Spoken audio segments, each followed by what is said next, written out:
مومنوں بے کسو بے یار ہے مظلوم حسین، مومنوں بے کسو بے یار ہے مظلوم حسین۔ اعوذ باللہ من الشیطان الرجیم، بسم اللہ الرحمن الرحیم۔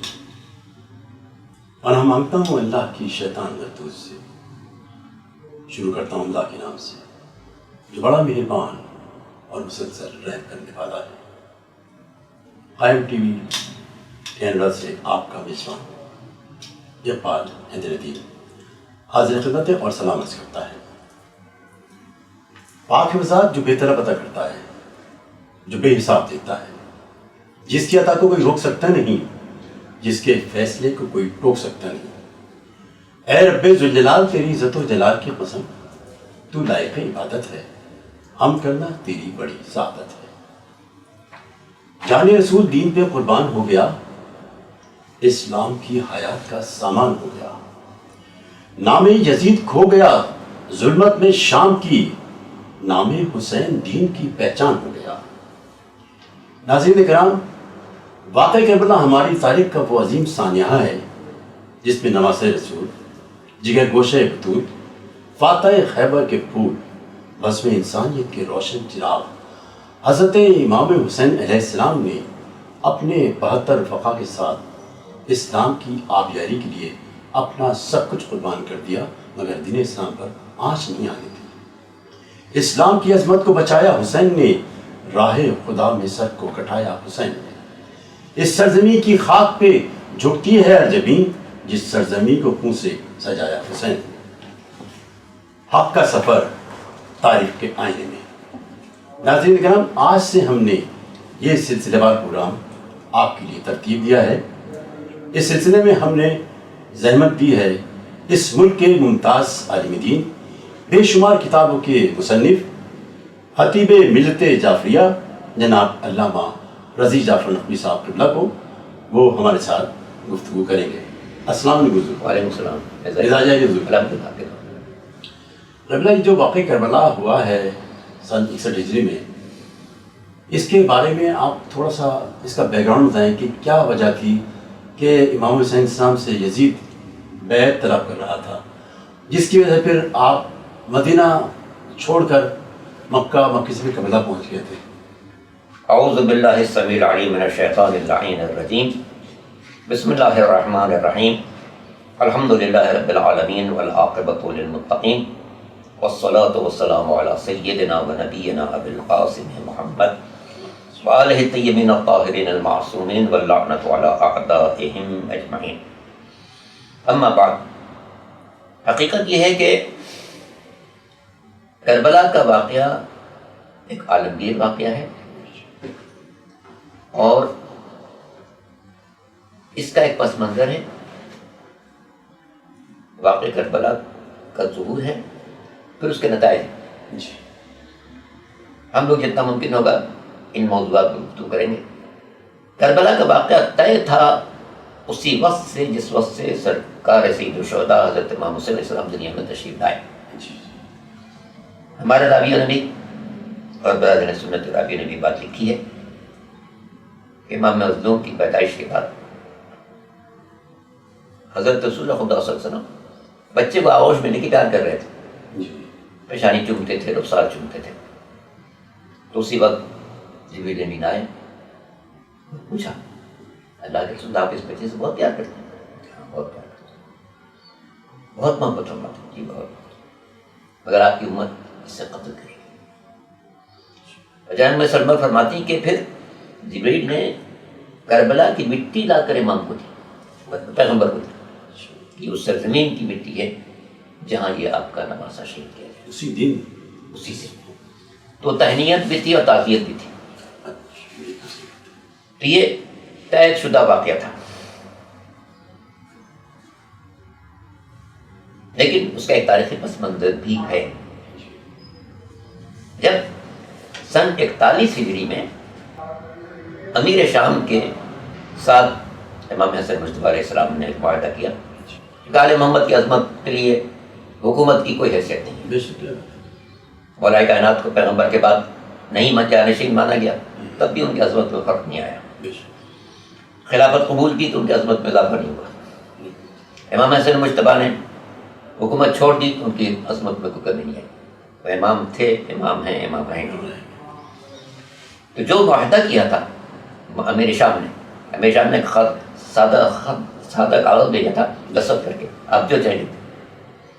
تو اس معاہدے میں یہ بات تھی کہ امیر شام اپنی زندگی میں تو اس حکومت میں رہے گا، مگر جب وہ دنیا سے جائے گا تو واپس کرے گی حکومت کو.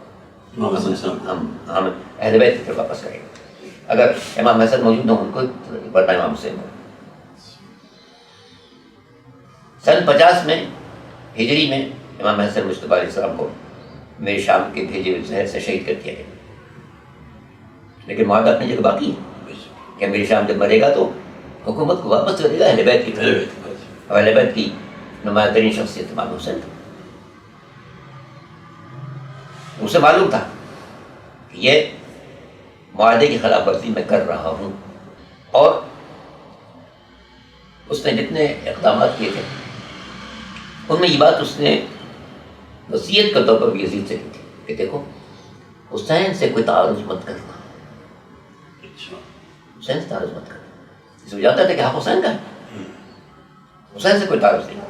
اس کو معلوم تھا کہ اگر حسین سے تعارض نہیں کہہ جائے گا تو حسین کوئی جارحیت نہیں کرے گا. مگر امیر شام کے مرنے کے فوراً بعد یزید نے گورنر جو مدینے کا تھا ولید، اس کو خط لکھا کہ تم فوری طور پر حسین سے بیعت دو، انکار کریں تو سب قلم کر کے میرے پاس بھیج دو. چنانچہ اس نے رات کے وقت جب امام مسجد میں وہ صبح عبادت تھے اپنا نمائندہ بھیجا کہ آپ کو گورنر نے طلب کیا. امام نے قاصد سے کہا کہ جاؤ بتا دو، میں تھوڑی دیر میں آتا ہوں. اس وقت مسجد میں عبداللہ ابن زبیر بھی موجود تھے. عبداللہ ابن زبیر نے کہا کہ امام سے کہا کہ یہ وقت تو اس سے بیٹھنے کا نہیں ہے، لوگوں سے ملنے کا نہیں ہے، ملاقات کرنی ہے، اس وقت کیوں بلایا اس نے؟ امام نے فرمایا کہ ایسا لگتا ہے کہ امیر شام کا انتقال ہو چکا ہے، یزید کی بیعت کے لیے ہم سے مطالبہ کیا جائے گا. چنانچہ آپ گھر میں تشریف لائے، لباس تبدیل کیا، خاندان کے جوانوں کو ساتھ لیا. چونکہ اشرار کی نیت سے امام واقف تھے کہ یہ لوگ کسی وقت بھی کچھ بھی قدم بڑھا سکتے ہیں. چنانچہ اپنے ساتھ جوانوں کے لیے خاندان کے، اور دروازے کو کہا کہ دروازے کو کہنا اگر میری آواز بلند ہو تو تم اندر آنا ورنہ خاموش کرے رہنا. امام حسین پہنچے. ولید نے یزید کا خط امام کو پیش کیا جس میں مطالبہ بیعت تھا کہ اگر بیعت کرے تو ٹھیک ہے ورنہ سب قلم کر کے بھیج. امام نے خط پڑھا، اس کے بعد کہا کہ دیکھو یہ بیعت ایسی بات نہیں کہ مخفی طور پر رات کے اندھیرے میں ہونی چاہیے. نہیں، جب تمام اہل مدینہ کو کل طلب کرنا دن میں، جس وقت دن میں طلب کرنا مجھے بلا لینا، میں اپنا واقعہ واضح کر دوں. ولید نے کہا کہ ہاں بالکل ٹھیک ہے، بسم اللہ، جب سب کو بلائیں گے تو آپ بھی تشریف رہیے. مگر مروان جس کے دل میں ہمیشہ سے آل محمد کی عداوت رہی ہے، اس کا باپ بھی حکم، اس کا نام تھا، یہ مروان بن حکم، اس کا باپ حکم بن عاص تھا. وہ اتنا شدید تھا، اتنا بدبخت تھا، پیغمبر کو اتنا ستاتا تھا اور پیغمبر کے اندرون خاندان جھانکا کرتا تھا. اچھا، جس کے بعد پیغمبر نے اسے مدینے سے باہر نکال دیا اور حکم دیا کہ یہ شخص کبھی مدینے میں آنے نہ پائے. چنانچہ حکم اور اس کے بیٹے مروان کو حضور نے مدینے سے خارج کر دیا، اس قابل نہیں کہ مدینے میں رہے. پیغمبر کے بعد خلیفہ اول کے دور میں نہیں آ سکا، نے کہا نہیں پیغمبر نکال چکے ہم نہیں بلائیں گے. دویم کے زمانے میں بھی نہیں آ سکا، انہوں نے کہا کہ نہیں پیغمبر نے نکالا ہم نہیں نکالا. مگر جب سویم صاحب تشریف لائے تو بنی میاں کی حکومت ہو گئی. بنی میاں ہی کا یہ فرق تھا تو اس نے ان کو بلا لیا. وقفہ لے لیتے ہیں، پھر ایک وقت آ گیا ہے، ملتے ہیں وقت کے بعد. مومنوں بے قصو بے یار ہے مظلوم حسین، مومنوں بے قصو یار ہے مظلوم حسین. شامدید ناظرین، جی قبیلہ آپ ارشاد فرما رہے تھے خلیفہ حسین کے بارے میں کہ ان کی بات کہ مروان اور اس کا خاندان ہمیشہ سے اہل بیت کا انتہائی دشمن رہا ہے. جی جی تو ولید سے جب امام نے کہا کہ بھائی جب سب کو بلانا تو مجھے بلا لینا، میں اپنا وقت واضح کر دوں گا. اس نے کہا ٹھیک ہے آپ تشریف لے جائیں. مگر مروان چونکہ اس کے دل میں خاص بوس تھا، اس نے کہا نہیں ابھی فیصلہ کرو اور ورنہ اسی وقت امام کا خواب تمام کر دو. ہم نے کہا تیری مجال کیسا ایسی بات کرے مجھ سے. امام کی آواز بلند ہوئی، سارے خاندان بنی ہاشم کے جوان گھر میں داخل ہوئے. مگر امام نے کہا کہ نہیں، ہم کوئی جارحیت اپنی طرف سے نہیں کر سکتے. پھر امام وہاں سے واپس تشریف لائے، روضہ رسول پر گئے اور جا کر شکایت کی کہ اللہ کے رسول، آپ کی امت آپ کے نواسے کو نہیں رہنا دینا چاہ رہی ہے. بہت مناجات کی، روئے، دعائیں مانگی اور پھر سو گئے تو خواب میں پیغمبر کو دیکھا اور پیغمبر سے ان حالات کا شکوہ کیا. پیغمبر نے کہا کہ نہیں، تم مدینہ چھوڑ دو، ایک سرزمین تمہارا انتظار کر رہی ہے، کربلا تمہارا انتظار کر رہی ہے، مدینہ چھوڑ دو. حکم رسول کے مطابق آپ نے صبح کو سامان سفر تیاری شروع کی اور ہماری آ گئی. ایک راوی جو اہل بیت سے خدمت رکھتا ہے وہ کہتا ہے کہ ہم نے اس دن جیسا سوگ مدینے میں نہیں دیکھا تھا. سارا مدینہ بے چین ایک آئے نواز رسول مدینہ چھوڑنا ہے. آج سے 60 برس پہلے رسول دین کی خاطر مدینے آئے تھے، آج نواز رسول دین کی خاطر مدینے سے جا رہا ہے. سارا مدینہ انتہائی سوگا.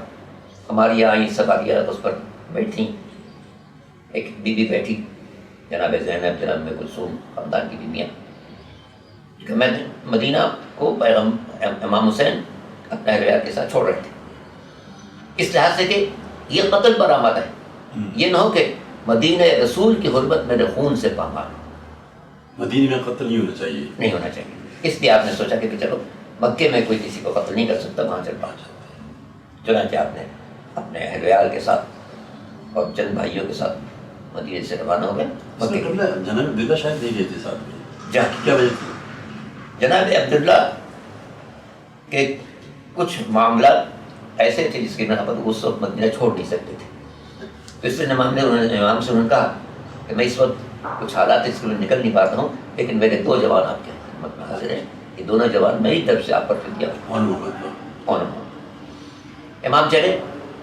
سفر شروع ہوا، 28 رجب کو روانہ ہوئے ہیں اور مشہور کے قول کے مطابق 3 یا 5 شعبان کو آپ مکے پہنچ گئے. پتہ نہیں توڑ سکتے درخت، کسی جانور کو ستا نہیں سکتے. جسم پر کوئی کیڑا رہ گیا ہو تو اس کو مار نہیں سکتے، وہ خود سے اتر چلا جائے. اور الگ بات ہے آپ اس کو جھٹک نہیں سکتے. اس قدر سختی ہے وہاں کہ کوئی جاندار حتیٰ کہ درخت کا پتہ نہیں توڑ جا سکتا. امام حسین صاحب اسی لیے جب واضح احکام موجود ہیں تو وہیں چل کے ٹھہرتے ہیں تاکہ مدینے کا کہ حرمت مکمل نہ ہو اور سب اطمینان سے رہے کہ اپنا گھر موجود ہو. مکے میں تو وہیں سے مکہ مکرمہ میں چونکہ امام کا خاندانی گھر موجود تھا، جس جگہ مولد رسول ہے یعنی یہاں پر حضور کی ولادتگاہ ہے، یہاں کی لائبریری بن گئی ہے اور وہاں لکھا بھی ہے مولد رسول. اس سے متصل گھر تھا خاندان بنی ہاشم. اور یہ سمجھیے کہ دامن میں ہے شاہ ابو طالب. اچھا وہاں پہ زبان رہتا تھا اس گھر میں؟ ہاں خاندان کے کچھ لوگ رہتے جو بچ گئے تھے، مدینہ مکہ مدینہ نہیں گئے تھے، وہ سب کو رہتے تھے. تو امام نے اپنے گھر میں قیام کیا. مولد رسول سے متصل گھر ہے اور گھر کے عقب میں وہ شاہ ابو طالب ہے جس میں پیغمبر اسلام نے مکے کے مشرکین کے بائیکاٹ کے موقع پر بنا لی تھی. 12 لے آسان سے شعبان تھے، بعد رمضان مبارک آیا. جب اہل کوفہ کو اطلاع ملی کہ امام مدینہ چھوڑ کے مکے آ چکے ہیں تو انہوں نے امام کو خط بھیجے کہ آپ بکر مکے آ چکے ہیں تو کوفہ تشریف لائیے، کوفہ میں آپ کے عقیدت مند ہیں، عقیدت مند ہیں اور ہدایت کی طرفدار ہیں۔ خطوط بڑی تعداد میں آئے تھے کوفے سے، کچھ خطوط تھے جانثاروں کے جو ہدایت کی طلب میں تھے، اور کچھ خطوط تھے دنیا داروں کے جو مال دولت کی طلب میں۔ اچھا، یہاں پر کوفے میں زیادہ تر شیعہ کا قیام تھا؟ نہیں، کوفہ کو آباد کیا ہے خلیفہ ثانی نے، اور انہی کا فوجی اڈا تھا وہ، انہی کے فالوورز وہاں رہتے تھے۔ اچھا، جب وہ دنیا سے گئے، عثمان خلیفہ بنے تو وہ لوگ ان کے عثمان کے فالوور رہے، پھر جب علی خلیفہ بنے تو وہ لوگ علی کے فالوور منافقت میں یہ ہو گئے۔ یہ وہی لوگ تھے کہ جو علی کو چوتھے نمبر پر خلیفہ مانتے تھے، امام اول نہیں مانتے تھے، بلکہ چوتھے نمبر کا خلیفہ مانتے تھے، اور غریب اکثریت انہیں کی تھی۔ اب انہیں گنے چنے افراد ہر دور میں ہیں، جیسے پیغمبر کے بعد بھی جناب ابو ذر ہیں، عمار یاسر ہیں، سلمان فارسی ہیں، مقداد ہیں، حذیفہ ایمان ہیں، یہ وہ لوگ ہیں کہ جو علی کو پہلا امام مانتے ہیں۔ دوسرے کوفہ بھی کچھ ایسے لوگ تھے کہ جو علی کو پہلا امام مانتے تھے، مگر غالب اکثریت ان کی تھی جو چوتھا مانتے تھے۔ تو جو خطوط آئے امام کے پاس مکے میں کوفہ کی طرف سے، دو قسم کے تھے، مخلصین کے جو ہدایت کی طلب میں تھے، اور دنیا داروں کے جو دنیاوی جواہر کی طلب میں تھے۔ منافقین کہہ سکتے ہیں ان کو؟ بالکل، اور اس میں واضح نظر آتا ہے، آپ آ جائیں گے تو میوے پک جائیں گے اور باغات شاداب ہو جائیں گے اور ہر طرف مال و دولت کی فراوانی ہو جائے گی۔ اور جو خطوط مخلصین کے تھے اس میں یہ ہوتا کہ ہمارے پاس کوئی ہادی نہیں ہے، کوئی ہماری رہنمائی کرنے والا نہیں ہے، زمانہ بہت خراب ہے، آپ فرزند رسول ہیں، مدینہ چھوڑ چکے ہیں، تو پھر کوفہ آپ کے لیے بہترین جگہ ہے کہ آپ آئیں، ہم آپ سے ہدایت حاصل کریں۔ انہیں بعض خطوط میں سخت بات بھی تھی کہ اگر آپ ہماری ہدایت کے لیے تشریف لے لائیں تو ہم روز محشر پیغمبر سے شکوہ کریں گے کہ ہم ہدایت چاہ رہے تھے، آپ کے نواسے نے نظر انداز کیا۔ جب یہ خطوط آئے تو امام نے کہا کہ اچھا، میں اپنے نمائندے مسلم کو بھیجتا ہوں، اگر انہوں نے تمہاری باتوں کی تصدیق کی تو میں آ جاؤں گا، اگر تک تصدیق نہیں کی تو میں نہیں آؤں گا۔ اس بنا پر آپ نے ماہ رمضان المبارک میں جناب مسلم کو بھیجا سفیر حسینی کے طور پر۔ جناب مسلم نقی کہاں سے گئے تھے؟ جناب مسلم بن عقیل مکے میں امام کے ساتھ تھے۔ جب امام نے فرمایا کہ تم میرے نمائندے بن کے جاؤ تو پہلے مدینہ گئے، روضہ رسول پر سلام کیا، اور خاندان کے جو لوگ موجود تھے ان کو بتایا کہ میں امام حسین نے مجھے کوفہ بھیجا۔ تو وہ چلے کوفہ، شوال کے مہینے میں کسی وقت کوفہ پہنچ گئے۔ جب لوگوں کو پتہ چلا کہ امام حسین نے بھیجا ہے تو بڑی تعداد میں لوگ آئے، بیعت کرنا شروع کی، یہاں تک کہ ماننے والوں کی تعداد ہزاروں تک پہنچی۔ یہ لوگ جامع مسجد میں جناب مسلم کی خدمت میں نماز پڑھتے تھے، یہاں تک کہ جب شام بھی یہ خبر پہنچی کہ مسلم کوفے آ چکے ہیں اور ہزاروں آدمی ان کی اقتداء میں نماز پڑھ رہے ہیں، اور گویا انہی کا بول بالا ہے، تو اس نے ابن زیاد کو جو بصرے میں گورنر تھا حکم دیا ایک بڑا لشکر لے کے جاؤ اور مسلم کا مقابلہ کرو، ان کو ختم کرو۔ وہ انتہائی چالاک بے ضمیر انسان تھا، دھوکہ دہی میں بہت ماہر تھا۔ اس نے راستہ وہ اختیار کیا جو مدینے سے آتا ہے، بصرے والا راستہ نہیں اختیار کیا، پورا اختیار کرے جو مدینے سے آتا ہے، جس سے اہل بیت آتے ہیں۔ لباس بھی وہ اختیار کیا جو اہل بیت کا ہوتا تھا، اپنے ساتھ ان لوگوں کو رکھا کہ جو نظر آئے کہ جسے مدینے کے لوگ، اور رات کے وقت داخل ہو تاکہ لوگ دیکھ نہ سکیں، اور اپنے چہرے کو بھی ڈھک لیا، اس نے کپڑے سے ڈھک لیا تاکہ لوگ سمجھیں کہ بھئی یہ تو مدینے سے شاید امام حسین تشریف لائے۔ سب نے سمجھا کہ امام حسین آنے والے تھے، آ چکے ہیں، سب نے بڑے اہتمام سے استقبال کیا، اور استقبال کرتے ہوئے لے کے چلے، یہاں تک کہ وہ دار الامارہ پہنچ گیا۔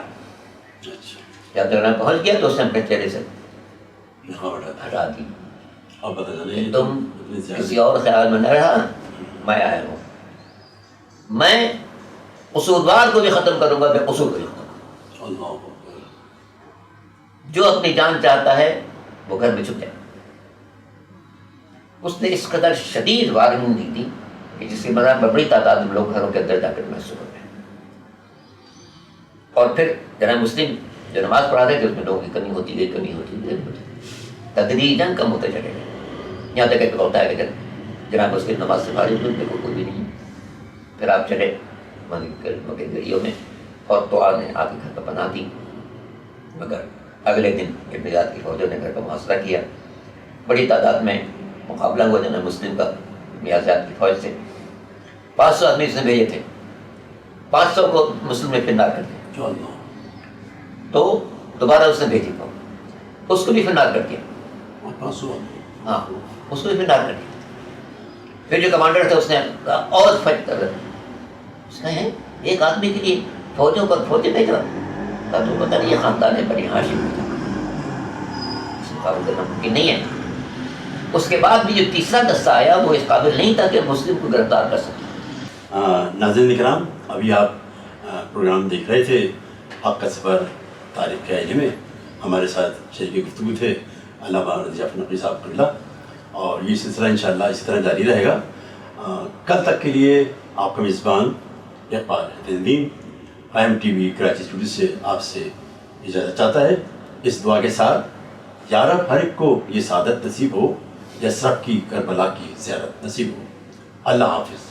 میں آن محمد کی ماں ہوں اور بالوں کی سفیدی کا سبب پوچھو نہ مجھ سے, اور ان آنکھوں نے دیکھے ہیں ستم کرب و بلا کے.